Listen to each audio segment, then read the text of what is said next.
இறுதி ஊர்வலத்தில் இந்த வசனம் சொல்லி அழுதவர் பலர். வறுமையின் வாசலில் நின்று மருத்துவமனை, அரசு அதிகாரிகள் குற்றவாளிகள் என்று கேப்டன் அவர்களை வைத்து என்றும் மறக்க முடியாத ஒரு டிரான்ஸ்ஜெண்டர் சோடி கொடுத்த AR முருகதாஸ் அவர்களை பேச அழைக்கிறோம்.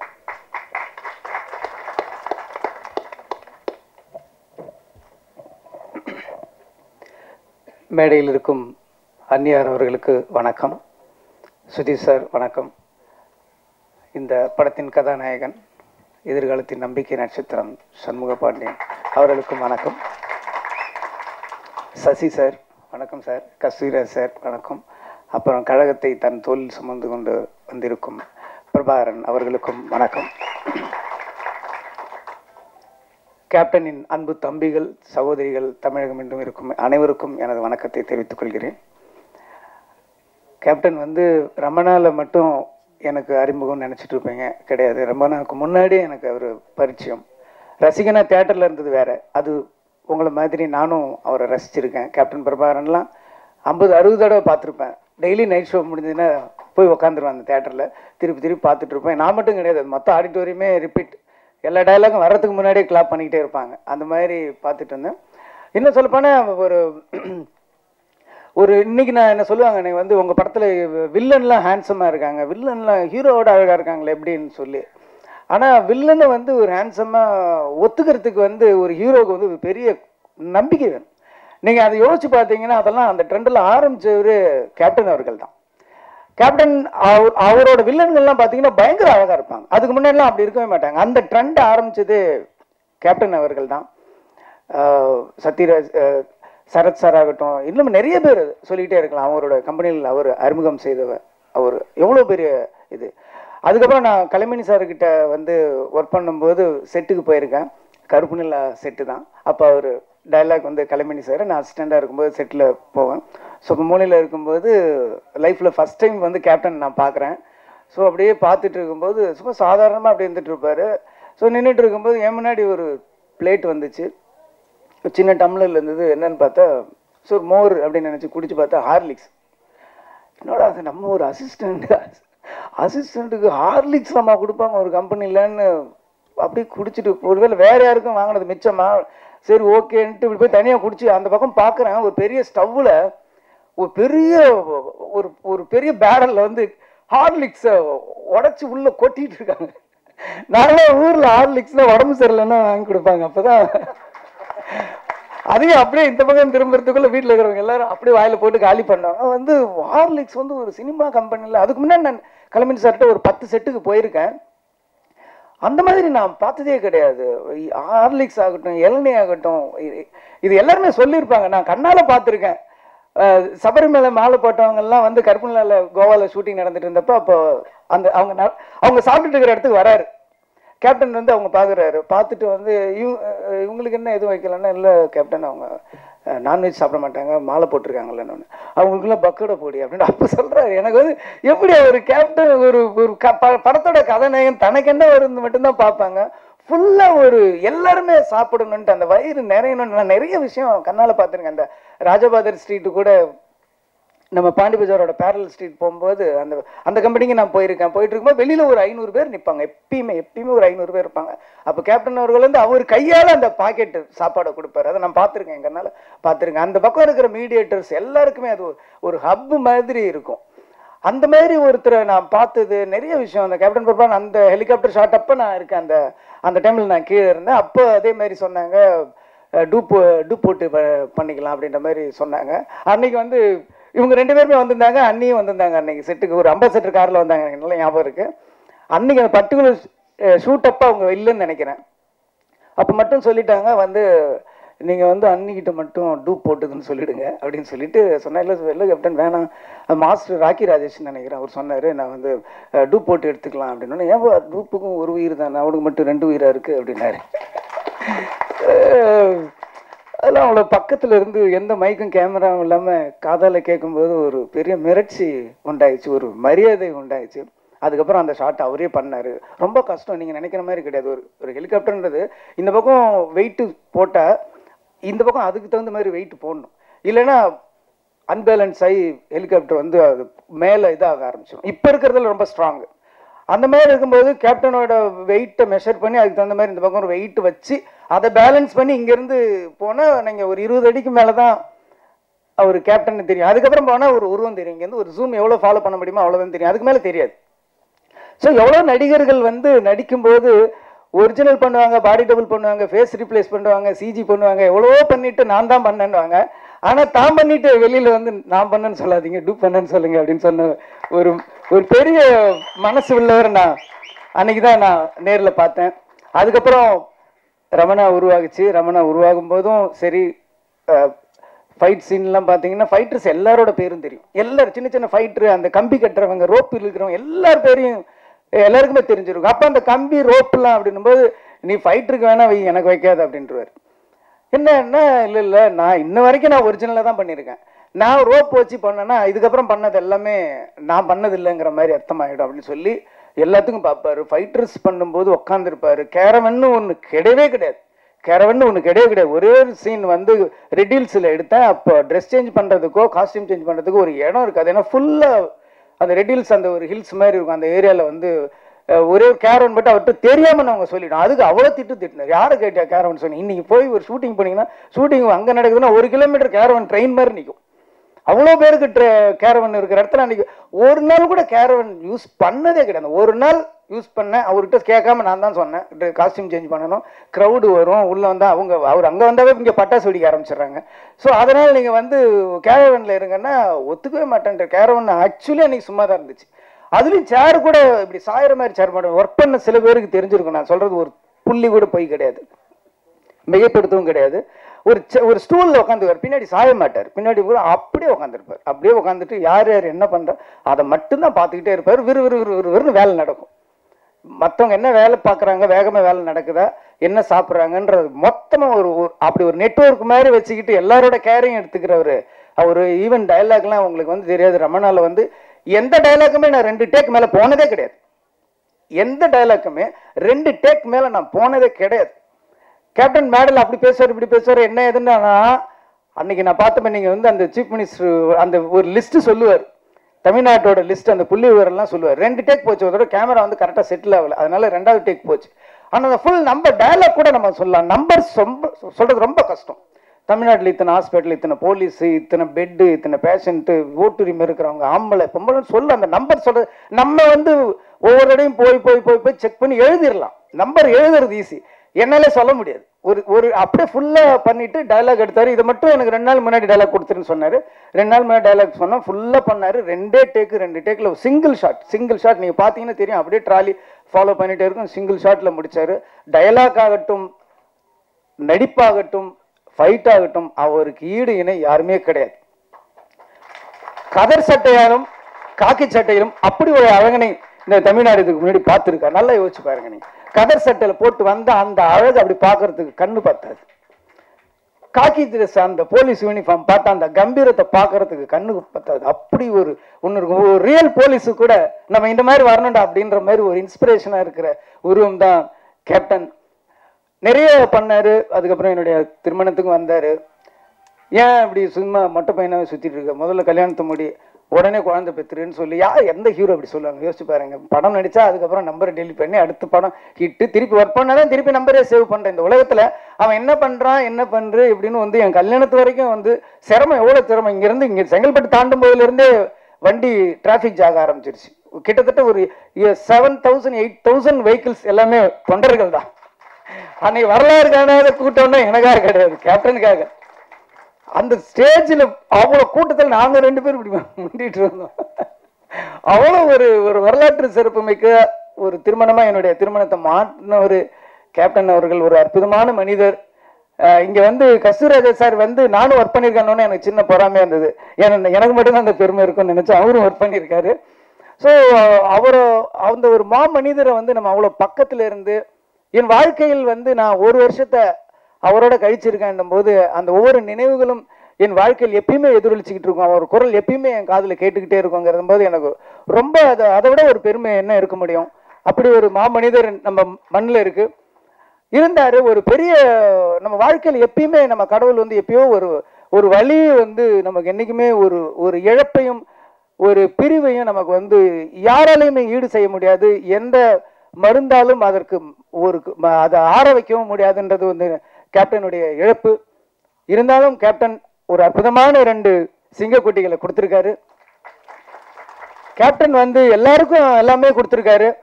ஆனா யாருக்குமே கொடுக்காத ஒன்னே ஒண்ணு இந்த படத்தோட ஹீரோ கொடுத்துருக்காரு. அவரோட 2 கண்கள்.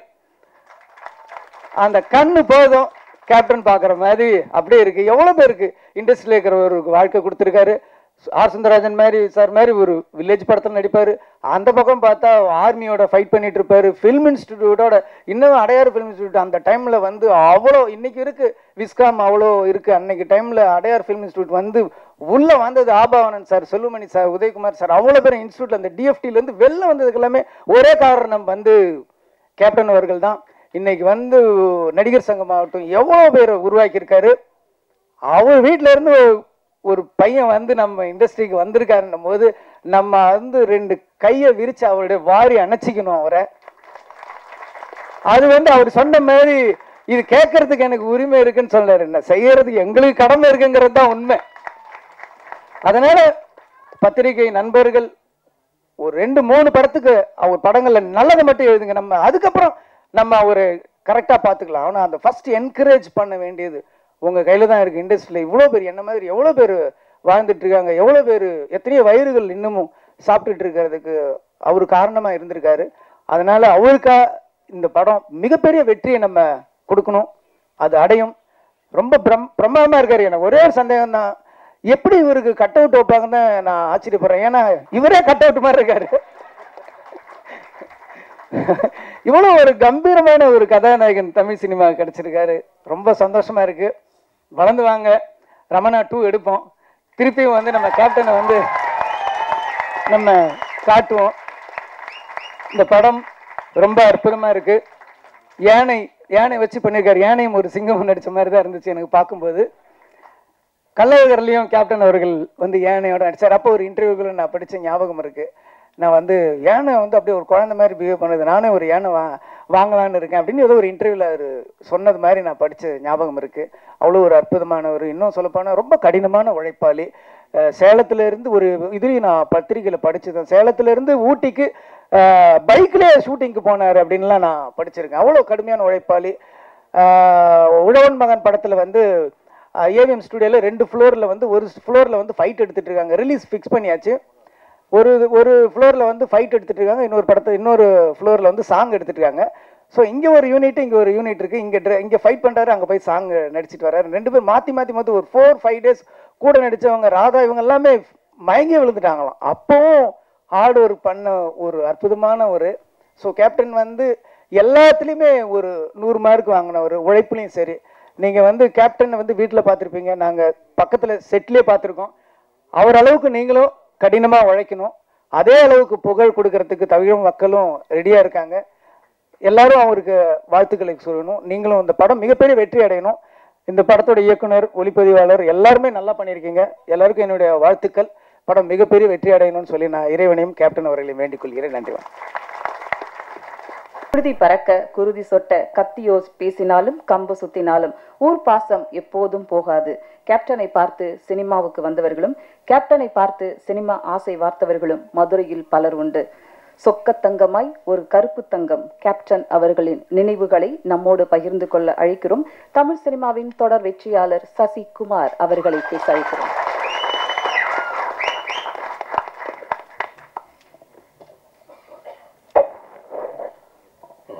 எல்லோருக்கும் வணக்கம். இந்த நிகழ்ச்சிக்கு முதல் அன்பு கூப்பிட்டாப்புல, அண்ணே நீங்கள் வரணும் அப்படின்னு. நான் ஆடியோ ரிலீஸ்லாம் வர்றதில்லப்பா, ரொம்ப வருஷமாக என்னோடய ஆடியோ ரிலீஸ் தான் வருது, ஒரு 12 வருஷமாச்சு, எதுக்கும் போனதில்லை, ஃபங்க்ஷன் போகிறதில்ல அப்படின்னு சொன்னேன். இல்லை நீங்கள் வரணுன்னாரு. தம்பி நான் ஊருக்கு போகிறேன், துபாய் போயிடுவோங்கிட்டான்ட்டு துபாய் போகிறேன் அப்படின்ட்டேன். அதுக்கப்புறம் வச்சிட்டாரு. அவருக்கு தெரியும் எங்கே அடித்தா எங்கே வலிக்குன்னு தெரிஞ்சிருக்கு போக. அடுத்து ஃபோன் தம்பிகிட்ட இருந்து வந்துச்சு. செம்ம வண்டி அடித்தாப்புல. அடித்தோன்னு தம்பி சார் வர்றேன் நாளைக்கு தானே சொல்லிட்டாப்புல, நாளைக்கு காலையில் நான் வரேன். நான் வராமையா கண்டிப்பாக வந்து உன்னை வார்த்தை வருவேன் அப்படின்னு சொன்னேன். ஸோ அப்படி தான் வந்திருக்கேன். அவர் ஏன்னா விஜயகாந்த் சார் இருந்தால் உரிமையாக கேட்பார் வாங்கன்னு. அவரை கேட்க விடக்கூடாதுன்னு நான் நினச்சேன். அதனால தான் அவரை வாங்கன்னு கூட கேட்க விடல அந்த டைம். ஏன்னா அதுதான் நாங்கள் வந்து விஜயகாந்த் சாருக்கு செய்கிற ஒரு இது. ஏன்னா அவர் எங்கள் மண்ணின் மைந்தர், எல்லாருக்கும் இப்போ மண்ணின் மைந்தர். எங்கள் ஊர் மதுரை, ரைஸ் மில்லு, இதெல்லாம் எனக்கு நினைவுடுது. அவரை வச்சு படம் எடுக்கணும்னா நாங்கள் நினச்சோம். கதையெல்லாம் சொல்ல போனப்போ அப்போ அது நடைபெறலை. ஆனால் அவர் பையனை வச்சு எடுக்கணும்னு எனக்கு ஒன்று வந்தது. அது ரொம்ப சந்தோஷமாக இருந்தது.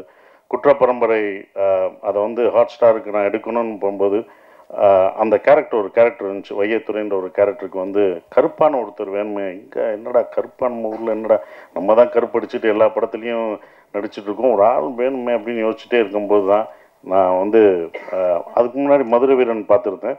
அப்போ கொஞ்சம் குண்டா இதாக இருந்தார். நான் ஒரு இன்ஸ்டாவில் பார்க்கும்போது ஒல்லியாக ஹைட்டாக யார் இது அப்படின்னு சொல்லி திருப்பி பார்த்தேன். அப்படி டாகை வச்சுட்டு அப்படி நிற்பார். அந்த அது கண்ணாடி போட்டு நிற்கும்போது அவ்வளோ அவருடைய என்ன உழைப்புனா உடலை அவ்வளோ அழகாக நல்லா உழைச்சி ஹைட்டாகவும் அதை வந்து அதுக்காக பண்ணார்ல. நான் கேட்டவனே, தம்பி எப்படி தம்பி பண்ணீங்கன்னு. சார் நான் போய் இத்தனை மாதம் நான் ஹார்ட் ஒர்க் பண்ணி என் உடம்பை குறைச்சேன் அப்படின்னாரு. பார்த்தீங்களா, அது எனக்கு ரொம்ப பிடிச்சிருந்த அவரோட ஹார்ட் ஒர்க். உடனே எனக்கு தோணுச்சு இந்த கேரக்டருக்கு இவரை தவிர வேறு யாருமே பண்ண முடியாதுன்ட்டு நான் வந்து டெஸ்ட் ஷூட் எடுக்கணுன்ட்டு கூப்பிட்டேன். இது ஹாட் ஸ்டார் கூட பண்ணலை. யாருக்கும்னா நம்ம முதல் எடுத்து பார்த்துக்குவோம் அவர் எப்படி கரெக்டாக இருப்பாரான்னு சொல்லிட்டு நான் வந்து வாங்க தனியாக நம்ம 2 பேரும் தான், வேறு யாரும் கிடையாது, போட்டு ஒரு ஃபோட்டோ எடுத்து பார்ப்போன்னு நான் வந்து எடுத்து பார்த்தேன். அவங்க சொன்ன மாதிரி அந்த கண்ணை தான் ஃபஸ்ட்டு எடுத்தேன்.